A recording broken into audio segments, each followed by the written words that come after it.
என்ன டாக்டர் கூப்பிட்டீங்களா? முதல்ல கூலிங் கிளாஸ் கழட்டுங்க. நீங்க தான் இவங்களை அடிச்சிங்களா? போலீஸ்னா யார் வேணா அடிப்பீங்களா?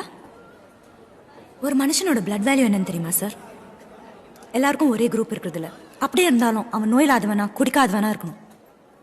சரி, அட்லீஸ்ட் ஒரு மனுஷனோட போன் வேல்யூ தெரியுமா சார்? ஒரு போன் உடஞ்சிட்டுனா 4 மாசம் ஆகும் சரியாறதுக்கு. அந்த 4 மாசத்துல அவன் எல்லாத்துக்கும் கஷ்டப்படணும்.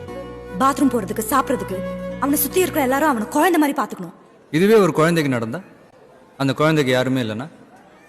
புரியல. 6 வயசு இருக்கும் ஒரு பையன், அவன் காலை உடைச்சி ரோட்ல பிச்சை எடுக்க வச்சிருக்கான். இவன் 9 வயசுல ஒரு பொன் குழந்தை, அவ கண்ணுல ஈயத்தை காய்ச்சி ஊத்தி கண்ணு தெரியாம பண்ணிட்டான். அவன் அடிச்சேன், தப்புன்னெலாம் தோணல, சாரி எல்லாம் கேட்க முடியாது. வழிதான் செய்யும்.